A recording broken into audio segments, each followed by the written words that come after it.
자, 한편 내란 혐의로 구속 기소된 노상원 전 정보사령관의 수첩 내용도 화제입니다. 이 수첩에서 체포 대상으로 언급된 이재명 민주당 대표는 어떤 반응을 보였을까요? 노상원 전직 사령관, 전 사령관 메모에서 나온 것 같습니다. 누구를 잡아다가 GOP에서 폭사를 시키자 이런 황당무계한 정말 끔찍하고 잔인한 계획을 세웠던 게 드러나고 있습니다. 그 대상자들도 광범위합니다. 그 차범근 감독이 왜 들어갑니까? 그 이상하게 이재명 영장 기각한 판사 이름이 없다 싶었더니 역시 꼼꼼하게 들어있었습니다. 반대하는 사람, 불편한 사람을 전부 죽여버리려고 했던 거 아닙니까? 현 대통령 윤석열 임기 5년이 너무 짧아서 3번 연임을 하시고 그것도 부족해서 후계자를 정하자는 그런 메모까지 있다고 합니다. 이 독재 왕국을 만들려고 한 거죠. 네, 자, 박진원 전수위원께서 이 내용은 좀 정리를 해 주시죠. 어제 MBC가 단독 보도를 하면서 보도한 내용인데, 자, 노상원 전 정보사령관의 수첩에 쓰인 내용이 사실이라면 정말 충격적이더군요. 네, 그렇습니다. 이게 내용이 워낙 충격적이라서 이게 단지 이제 노상원 씨 차원의 극단적 구상이었는지 아니면 이제 실제 대통령이나 이제 장관하고 이런 내용을 실행하려고 계엄을 했던 건지 조사가 좀 되게 필요한 부분입니다. 근데 내용을 보면은 상당히 좀 충격적인 게 그 자신의 수첩에 500여 명을 수집하겠다. 이런 표현으로 구체적인 체포 계획이 나왔고 이 수거 대상이라는 인물 중에 야권 인사들이 대거 포함이 됐습니다. 그래서 유시민 작가라든지 또 임종석 전 대통령 비서실장 그리고 무엇보다 이제 문재인 전 대통령까지 포함이 됐고요. 네. 그리고 정청래, 김용민, 김의겸 의원 같은 이제 전현직 의원들도 적혀 있고 이준석 국회의원도 나오는 부분입니다. 그리고 특히 연예인 이런 분들이 포함된 것도 상당히 의아한 부분이고 사실 이제 그 처리 방안이라는 점이 좀 충격적인 부분 역시 있었는데 연평도로 이송을 한다. 군함이나 수송선을 이용한다. 그리고 제주도 수집소에 이송 중 사고, 가스, 폭파, 침몰, 격침 이런 단어로 뭔가 이제 살해를 암시하는 표현들이 나오거든요. 이런 네. 점들도 되게 충격적입니다. 그리고 한 축에서 굉장히 또 주목이 되는 거는 북한과 접촉해서 이 수거 대상들을 처리할 때 북한을 이용하겠다라는 내용이 포함된 것들이 좀 되게 주목이 되는 부분이고. 네. 그리고 이제 결과적으로는 이제 삼선 집권 구상 방안이라든지 후계자라는 단어까지 나오면서 헌법을 개정해서 윤석열 대통령의 3선 집권을 밀어붙이려 했다라는 식의 이제 암시가 들어가 있는 대목입니다. 그래서 네.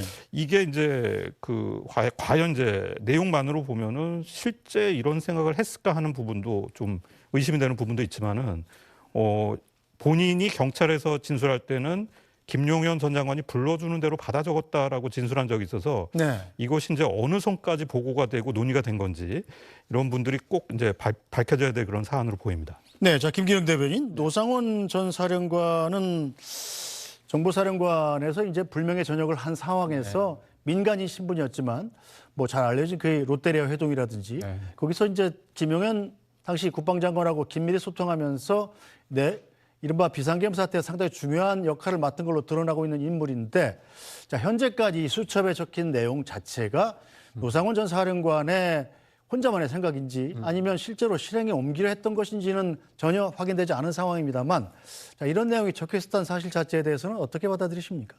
제가 볼 때 이분이 상상력이 좀 뛰어나신 것 같아요. 그리고 본인이 소위 말해서 잘 나가다가 불명예 전역을 하고 그걸 뭔가 소위 말해서 반전을 위해서 자기가 과하게 이번 기회에 뭔가 해보고자 하는 것들이 좀 있는 것 같습니다. 그러다 보니까 어떤 가치나 어떤 생각이 같아서 이걸 도모하기보다는 과연 내가 이걸 믿을 수 있는 사람인가에 대해서 끊임없이 본인도 불안해하기 때문에 이른바 비단아씨를 통해 가지고 내가 그 사람이 날 배반할까 끊임없이 묻는 거 아닙니까? 그런 과정을 봤을 때 이분이 생각하는 사고의 어떤 상상력이란 게 과연 정상적이었을까? 비이성적이라고 볼 수밖에 없고요. 또 무엇보다도 이거는 제 생각이 아니라 경찰과 검찰이 이 수첩을 관련해서 노 전 사령관 혐의 사실에 포함시키지 않았습니다. 네. 왜냐? 처음에 자극적인 워딩들이 많이 나왔죠. NLL 인근에서 부급 자극시켜가지고 물리적 충돌을 이끈다.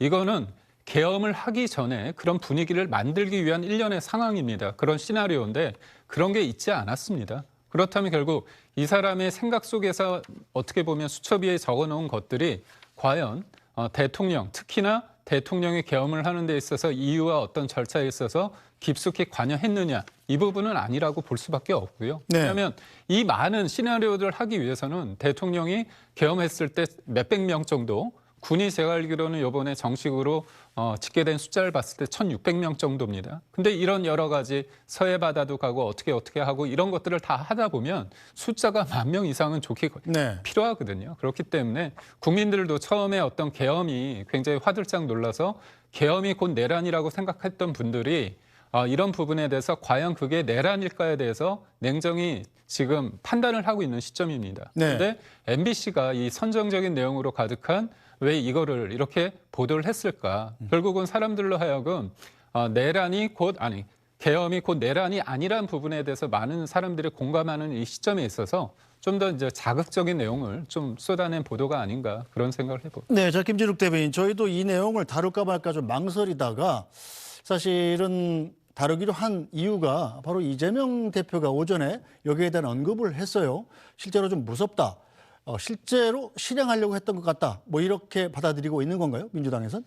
그렇습니다. 지금 노상원 씨, 민간인인 노상원 씨가 현역 장군 또 현역의 정보사 간부들을 회동하는 그런 과정들, 이런 것들이 너무나 자연스럽게 일어났고, 그리고 그가 지시했다고 하는 것들, 특히 중앙선거관리위원회에 들어가서 서버를 확인한다든지 또 서버를 가지고 나오고, 그다음에 중앙선거관리위원회의 직원들 여러 사람들을 체포해서 뭔가 이 확인을 해보려고 했던 것들이 나와 있었고요. 특히 그 중에서도 선관위원장은 내가 직접 하겠다. 내 방에 야구방망이 갖다 놓고 내가 가서 이렇게 하면 다 분다. 이렇게까지 얘기했던 걸 보면 상당한 실행 의지가 있었다라는 것이기 때문에 그래서 저희가 굉장히 더 무섭다 이런 표현을 쓴 것이고요. 사실 저도 이 노상원 씨의 수첩에 의하면 수거 대상입니다. 저도 네. 굉장히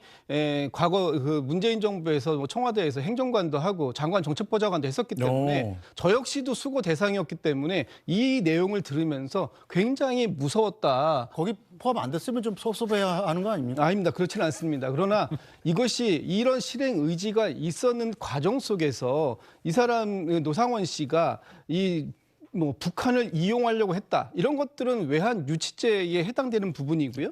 또 지금 노상원 씨가 윤석열 대통령 또는 김영현 전 국방부 장관하고 어떤 관계인지는 모르겠습니다만 네. 노상원 씨가 김영현 전 국방부 장관과 이 계엄 직전까지 수시로 관사에 가서 만나고 뭔가 대화했던 내용들, 그 내용들을 기초해서 작성됐을 것으로 추정되고 있는 이 수첩의 존재가 있다라는 것은 네. 이것이 과연 이 사람의 혼자만의 상상력일 것이다. 이렇게 지금 말씀하시는 거는 오히려 노상원 씨의 죄를 덮어주자고 하는 얘기하고 다름이 없다. 네. 그렇다면 지금 기소가 돼서 지금 재판에 들어가 있습니다만 그것과 관계없이 지금 이 새로운 사실들에 대한 추가적인 수사는 불가피하다 이런 말씀을 드립니다. 네, 자 김기영 대변인, 네. 일단 민주당에서 상당히 심각하게 받아들일 것 같은데 이 네. 노상원 전 사령관의 수첩 문제는 어떻게 대처해야 될까요? 우선적으로 수차에 끄적끄적할 수 있습니다. 본인이 생각할 수 있는데 제일 중요한 건 뭐냐면 실제 작성자와 작성 시점, 그다음에 내란 혐의와의 연결성이 되게 중요한 겁니다. 근데 그런 것들이 굉장히 이어지지 않는다고 검찰하고 경찰이 판단을 한 겁니다. 그러니까 파편적으로 기재돼 있어서 해석의 여지가 중구난방이라는 거죠. 일관성이 보이지 않는다는 겁니다. 그리고 결정적으로 본다면 이런 부분에 있을 때 실제로 행한 것들이 없다는 겁니다. 그런 측면에서 봤을 때 이거에 대해서 내란 혐의를 하는 데 있어서 이 사람의 수첩의 내용이 과연 어떤 의미를 갖느냐에 대해서는 의미가 없다고 검찰과 경찰 양 기관이 판단을 했다는 데 의미가 저는 있다고 봅니다. 네, 알겠습니다.